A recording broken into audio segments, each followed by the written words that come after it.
Welcome to the tutorial on how to get your spreadsheet ready to import into Sendout Cards. So many databases can be exported into a version of Excel.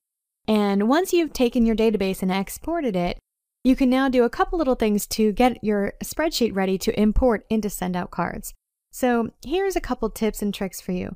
First of all, your columns don't have to be in order because you're going to be able to match the fields, which we'll show you in the next video of how to import it into Sendout Cards. So don't worry about what order your columns are in, but you do want a separate column for first name, last name, and then address 1. Address 2 is optional, but if you have that, you can have address 2. City, state, postal code or zip, country, if you have different countries. If everybody is in the United States, you don't have to have a country column, but if you have anyone in any other country, including Canada, Australia, or anywhere in the world, then you're going to want to create a country column. Otherwise, it will make the default country USA. Company is optional. Email address.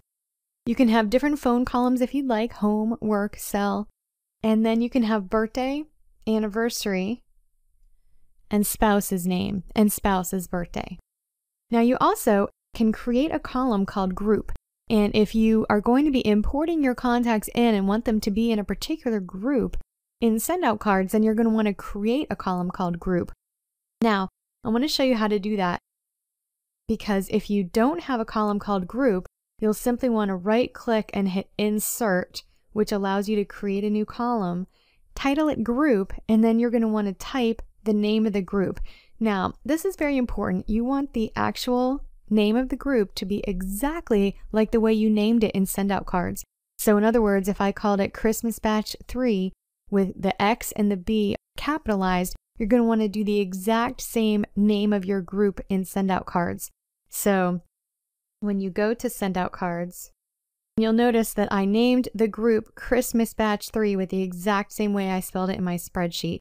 Now, if you haven't named your groups yet, you can simply go to your menu on the left-hand side and go down to groups, and you can create a name of a group by typing it in here exactly the way you want it to be spelled in your spreadsheet. And this is going to ensure that when you import the contacts in, it's going to put it in the correct group and be able to identify the group that you want. So going back to our spreadsheet, if you do not already have a group in here, you can create a group by, again, inserting that column, and then easily you can copy the group that you've typed in there, and then you can just select all the rest of the columns and hit paste so that that group is all the way down your spreadsheet. So that's an easy way to create a group with exactly the name that you want.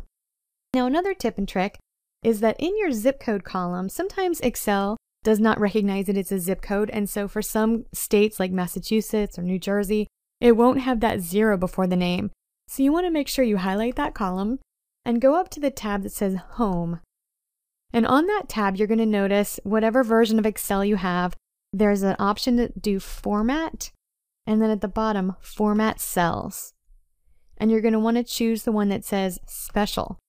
And this is going to allow you to make sure that your data knows that this is a zip code, and then you can just go ahead and hit OK. And that's going to put in the 0, let's say for Connecticut, 06437. It's going to make sure it has that 0 before the 6. Otherwise, it would just show up like 6437 and the address would not import properly. Another tip is that, as I said, you want a separate column for first name and last name. And sometimes your spreadsheet, when you export it to your database, might be all in one column. So just as an example, let's say you have first name and last name all in one column and you need to separate it out. Well, you can do this easily in Excel by highlighting the column that you need, and make sure that there's no other data to the right of it. And if there is, you can copy this column and paste it all the way to the right so that there's no other data to the right of your column that you're separating. And then you simply go to the tab that says Data, and you're going to click on Text to Columns.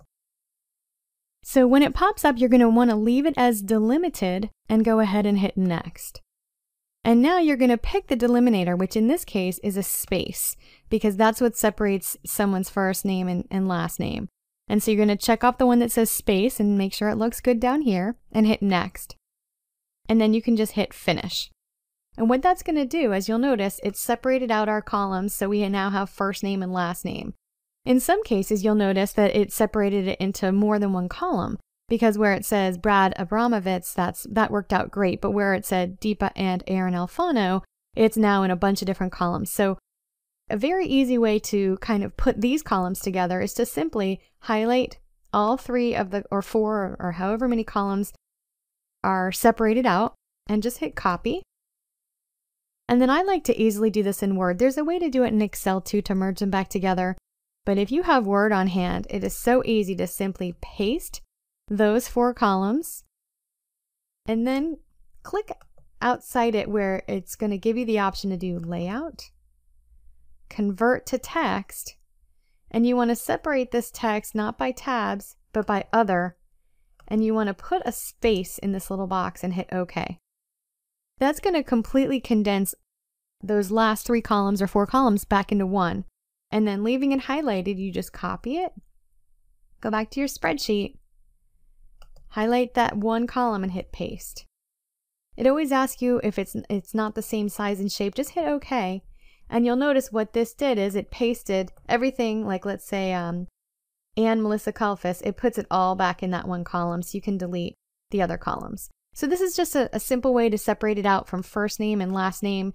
And now you have the first name with that first word that was in the column and that last name column with everything else that was in that column. So you can now import this into first name and last name the way you want it printed on the envelope. So that's just a little tip and trick. If you have a spreadsheet that doesn't already have it separated into first name and last name, you can separate it out by using the text to columns feature. So hopefully that's helpful. And then the last trick I have is that sometimes people have a spreadsheet where everything's in all caps. And that's not always going to look the best in your Send Out Cards contact manager, especially if it's in their name or if it's in their address or if it's in their city. So an easy way to take care of everything in all caps, I'll just give this as an example, is again, you copy the column that you want, Control C, and then easily go into Word and paste it. And now you're going to want to do Control A to make sure everything is highlighted. And simply go to whatever version of Word you have has something similar to this. In my version, you're going to want to go to the one that has this big A and little a next to it. And you want to choose the one that says lowercase if it's all caps. So that puts it in all lowercase. And then, once again, do capitalize each word. And that is going to make sure that not only did it take it from all caps to all lowercase, but then it capitalized each word. So now this is going to look a lot better. You copy it again and simply paste it in your spreadsheet and hit OK. And now, as you can see, my all caps has turned into capitalizing each word. So that's a quick and easy way to make your spreadsheet look great before you import it into Send Out Cards. So once again, we have the tip and trick of making sure that your zip code column is formatted, so it will add that extra 0. Being able to add your group column so you can import it in and have it named exactly the same as you named it in Send Out Cards. Being able to take care of any all cap columns or mixed, some are caps and some aren't. You can change that by pasting it into Word and easily manipulating it. Or you can separate out your first name and last name columns if they were all in one. So hopefully that will help you prepare your spreadsheet. Once again, it doesn't matter what order your columns are in, as long as you're going to go ahead and map them, make sure each thing is named individually so you know what column it is, and you're going to be able to import that into Send Out Cards. Now, the final thing that you'll want to do before you import it in, once it's all ready, you might want to just save it as is, since you made some changes. And then the final thing you're going to want to do is save it in the format called Text Tab Delimited. So do Save As. And instead of a CSV or an Excel file, you want to save it as the one that says text and then in parentheses tab delimited. And this is the format that Send Out Cards can read. So we're going to go ahead and let's name it Christmas Batch 3. And then I like to put a TD there so that I know it's text tab delimited. Make sure you know where you're saving it. So I'll save it in Documents and go ahead and hit Save. Now it will always say that the format might not be compatible, but just always hit Yes. And now you are ready to import this list where I've saved it under Documents and I've put the TD next to it. I'm ready to import this into Send Out Cards so you can see the next video on how to do that.